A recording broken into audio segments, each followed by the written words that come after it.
नमस्कार मित्रांनो, स्वागत आहे तुमचं पुन्हा एका नवीन व्हिडिओमध्ये. मित्रांनो, भारतीय इलेक्ट्रिक टू व्हीलर मार्केटमध्ये सध्या कमालीची स्पर्धा पाहायला मिळते.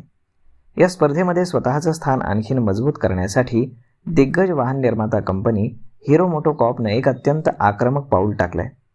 बँगलोर स्थित आघाडीची ई स्कूटर उत्पादक कंपनी एथर एनर्जीमध्ये हिरो मोटोकॉर्प तब्बल 1000 कोटी रुपयांची गुंतवणूक करणार आहे. या मोठ्या घोषणेनंतर शेअर बाजारामध्ये एथरच्या शेअरनं गती घेतली. तर मित्रांनो, हिरो मोटोकॉर्पनं दिलेल्या माहितीनुसार त्यांच्या संचालक समितीनं प्रेफरन्शियल अलॉटमेंटद्वारे एथरचे शेअर्स खरेदी करायला मंजुरी दिली. 30 जून 2026 पर्यंतच्या आकडेवारीनुसार हिरो मोटोकॉर्पकडे आधीच एथर एनर्जीचा 29.48% हिस्सा होता. आता या नवीन गुंतवणुकीमुळे कंपनीचा हिस्सा आणखी वाढू शकतो. मात्र अंतिम भाग भांडवल हे शेअर्सच्या किमतीवरती अवलंबून असेल. हा संपूर्ण व्यवहार कॅश स्वरूपात होणार असून पुढच्या 15 दिवसामध्ये सर्व मंजुऱ्या मिळाल्यानंतर तो पूर्ण केला जाईल. हा निधी उभारणीचा कार्यक्रम एथर एनर्जीच्या 2500 कोटी रुपयांच्या क्वालिफाईड इन्स्टिट्यूशनल प्लेसमेंट आणि प्रेफरन्शियल अलॉटमेंटच्या योजनेचा एक भाग आहे.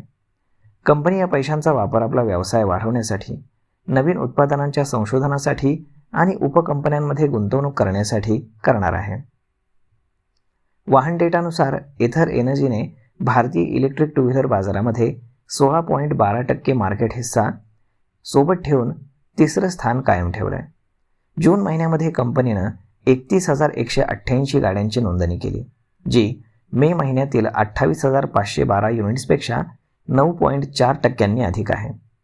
तसेच कंपनीच्या आर्थिक स्थितीमध्ये मोठी सुधारणा झाली आहे. कंपनीचा Q4 FY26चा जो महसूल आहे तर तो 1,175 कोटी रुपये साधारण 74% वार्षिक वाढीसोबत नोंदवला गेला. तर मग आता एथरकडे 2,500 कोटी रुपयांचा प्रचंड निधी आल्यामुळे कंपनी नवीन तंत्रज्ञान आणि स्वस्त मॉडेल्स बाजारामध्ये आणू शकते. यामुळे ग्राहकांना कमी किमतीमध्ये जास्त रेंज देणाऱ्या प्रीमियम ई स्कूटर्स मिळतील. तर सोबतच या निधीचा मोठा हिस्सा चार्जिंग स्टेशन्सचं जाळं उभारण्यासाठी वापरला जाईल. परिणामी ग्राहकांची चार्जिंगची चिंता देखील मिटणार आहे. तर मग मित्रांनो, अशा पद्धतीनं हिरो मोटोकॉर्पनं एथर एनर्जीमध्ये 1000 कोटी रुपयांची बंपर गुंतवणूक करण्याचा निर्णय घेतलेला आहे.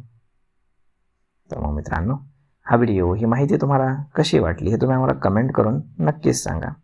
आणि जर आवडली असेल तर आपल्या जवळच्या मित्रमंडळींसोबत देखील हा व्हिडिओ तुम्ही शेअर करायला विसरू नका.